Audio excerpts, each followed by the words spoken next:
Picnic at the jetty. I came around the corner. It's a long trek getting out here. Long trek. Even though I live as the crow flies 20 miles. I come by boat. I know every inch, nook and cranny of these secret spots all over this thing. As I sat in that hospital all winter and said, I'll never get to have a picnic in October at the jetty. My favorite thing on earth is a picnic at the jetty in October. My favorite place in the world. The Smithson powdered me on the head right here in 1970. So I stood right here. My family that built that. Getting to have a picnic at the jetty.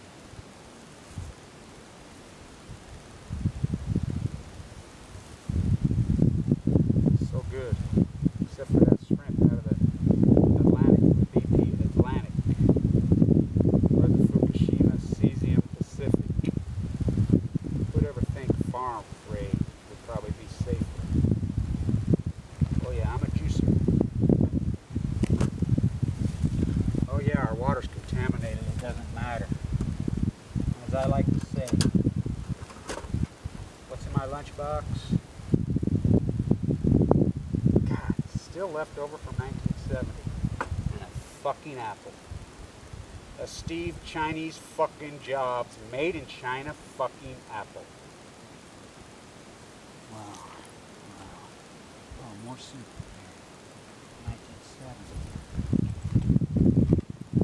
What's that?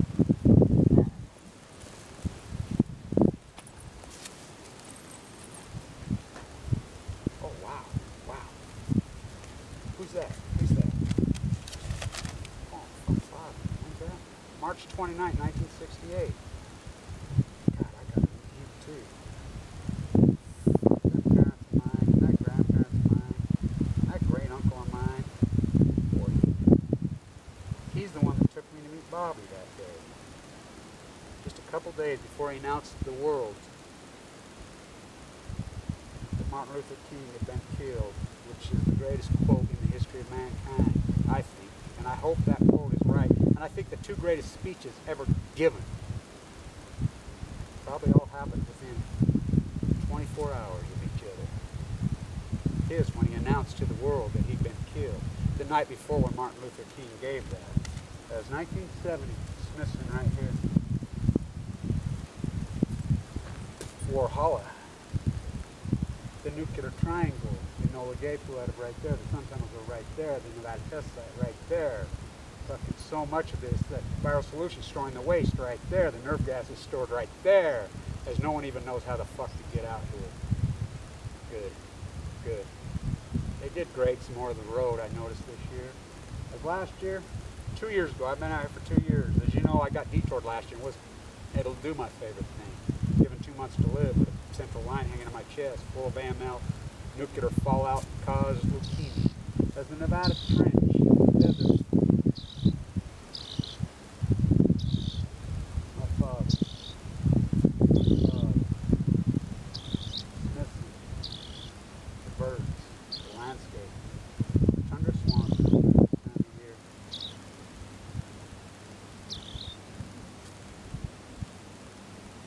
It all ended then. Will it ever come back? I don't know. But personally, I think that the Occupy movement worked. I think it was mega, marquee, epic, powerful. It wasn't AstroTurf. As we had that cultural shift in the early 80s, nobody even knew what was happening. Millions marched anti-nuclear 1982. Millions and millions and millions. How did it all change? We all went to Wall Street and started chasing money. We forgot. But this summer it changed. The teabagger capitulation, the AstroTurf capitulation. So we're going back to 1970. Maybe them Orioles will win the series. Maybe a guy with a .167 lifetime batting average with 10 gold gloves will be playing shortstop. Maybe that cigarette-smoking, freaking little short sawed-off hod tender Earl will come out and rant and rave and carry on. What about Clemente? Yeah. Put that in your fucking documentary, Barnes, because your inning number 10 sucked. Up to 1 through 9, you were right. It did fucking imitate. But your 11 was horrible.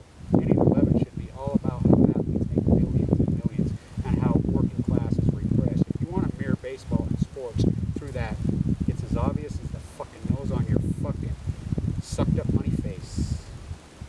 And Redford, when you made that iconic movie, yeah, Butch Cassidy should have kicked your fucking ass. Oh yeah, he was a Mormon. He wasn't. Oh yeah.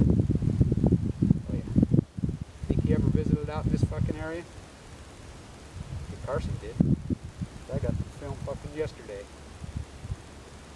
I was on Fremont Island. His fucking cross.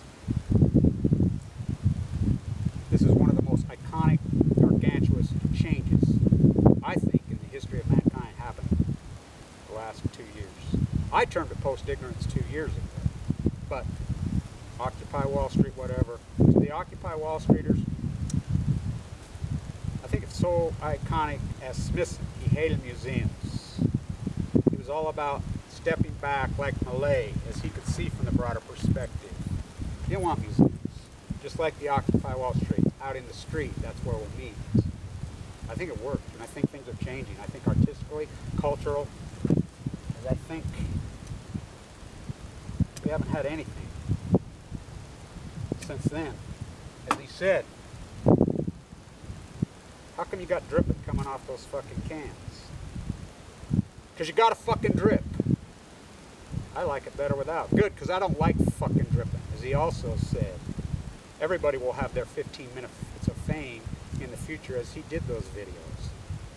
Ahead of his fucking time, boy. Edie? It's happening right fucking now. The artist is leading the fucking way. Smithson would love it. He hated museums. This video killed the media star. The video's killing the museum. He stepped back and he viewed from the broader perspective. Killed shortly thereafter. What a fucking landscape. Oh my God, as I came right around the corner and seen, I fucking had visions of Marilyn and the Misfits in that fucking pickup. As he said, I'm an alcoholic. I'm a coward. As I drop those nuclear bombs, those atomic nuclear, how many fucking children did I kill? How many teachers did I kill? That's what we're turned into, a bunch of fucking cowards. That's what the culture is. The Dick Cheney, the Carl Old, all these fucking Utah fuckers, cowards. Smithson's iconic fucking piece here is iconic for a fucking reason. As he stepped back and viewed from the broader perspective. And the tree on the exact opposite side. As you fucking morons go on yourself and drive by it, you have no fucking clue. It is a fucking epic, epic, epic fucking powerhouse iconic. And all we've had in 40 years is a fucking Chinese fucking Steve Jobs fucking Chinese fucking Jobs fucking Apple. A bunch of fucking, a metaphor to fucking nothing. Kevin Blanch, stay tuned.